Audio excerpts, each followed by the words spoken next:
Hoy vamos a hablar de problemas ambientales y desastres naturales. Es el primero de 3 videos en los cuales vamos a hablar hoy de justamente algunos conceptos en general y luego vamos a hablar de desastres naturales. Tenemos que entender que la historia de la humanidad se caracteriza por superar los condicionamientos que pone la naturaleza. En ese superar de las barreras de la naturaleza hay un aumento tecnológico y un crecimiento. Y en ese crecimiento tecnológico ha generado en los últimos 2 siglos problemas ambientales. Obviamente que todavía la naturaleza posee características naturales, obstáculos, como los desastres naturales. Les quiero recordar que los desastres naturales no existen, existen los fenómenos naturales. Pero ¿qué es lo que sucede? Cuando un huracán cae en medio del Pacífico y no afecta a nadie, es un huracán, es un fenómeno natural. Cuando un huracán cae en una ciudad o un pueblo y genera daños, es un desastre natural.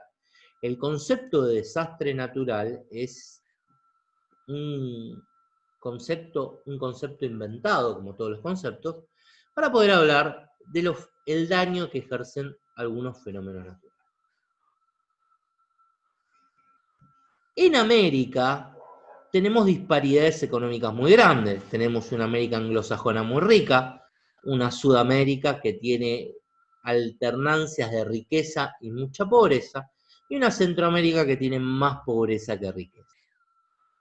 Aún así, esta Centroamérica y el Caribe, estas disparidades económicas muy grandes generan diferentes maneras de prevenir y diferentes vulnerabilidades. ¿Qué es lo que quiere decir? Que la vulnerabilidad es una característica del impacto que tiene un fenómeno natural y los desastres que genera en una sociedad. Por lo tanto, depende la sociedad y la riqueza de la misma y la capacidad de prevenir los fenómenos naturales, es que una sociedad es más o menos vulnerable. Cuando hablamos de la escala espacial de los problemas, tenemos que ver si es una escala global, regional o local, que es muy importante a la hora de analizar una situación. Un fenómeno local puede ser un incendio, una cuestión regional puede ser un huracán, una sequía, una ola polar. Algo global puede ser un gran terremoto que genera un tsunami que se siente en toda la costa del Pacífico, o el efecto invernadero.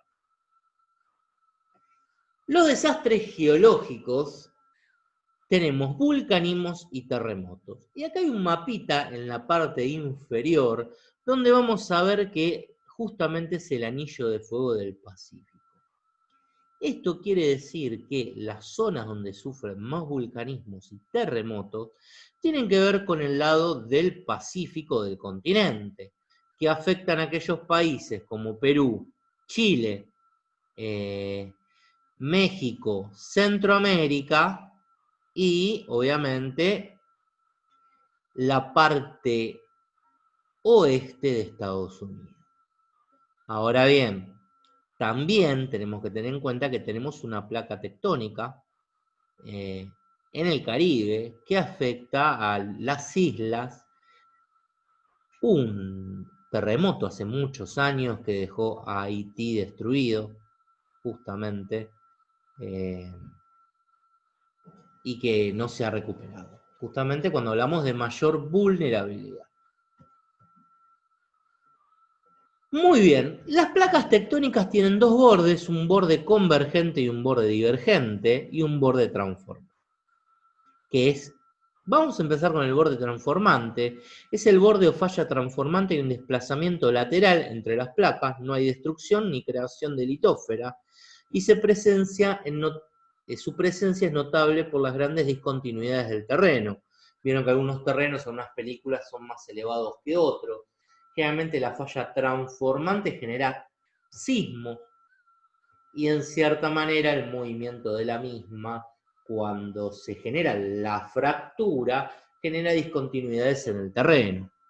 Cuando hablamos del borde convergente, en este borde la tectónica tienden a colisionar entre dos placas y se chocan y producen la destrucción o un plegamiento de placa, por lo cual una placa se pone abajo de la otra y se generan grandes cadenas montañosas como el sistema del Himalaya y el sistema andino.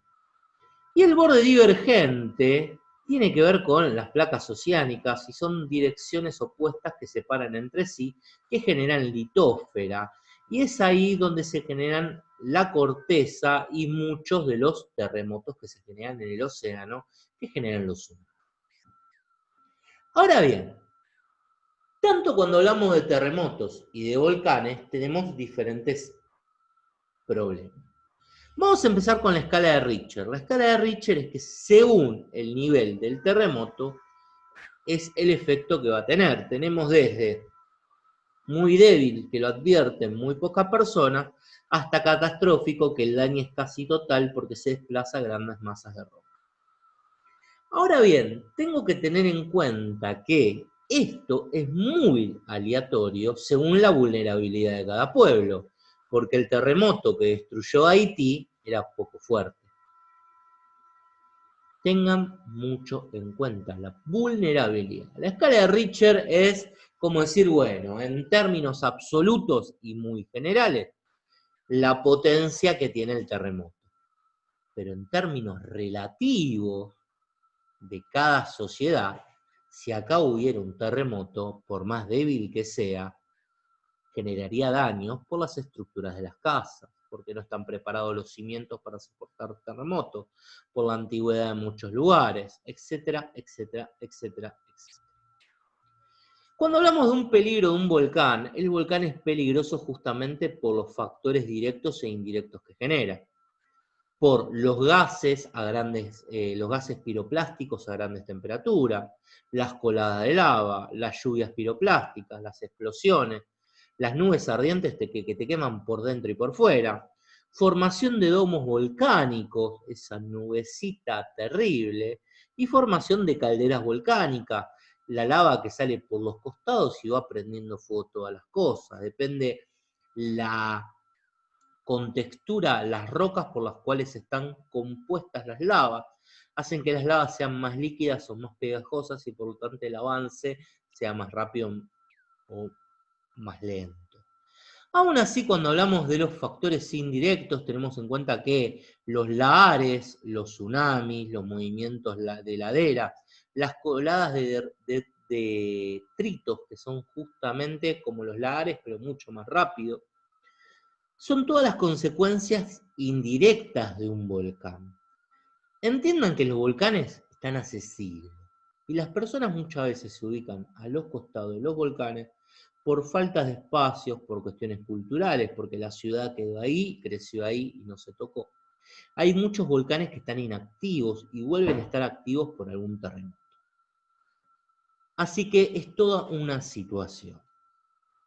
Cuando hablamos de desastres meteorológicos, hablamos de huracanes, tornados, sequías, olas polares e inundaciones producto por lluvia. ¿Hay inundaciones que son productos por otras cosas que no sean lluvia? Sí.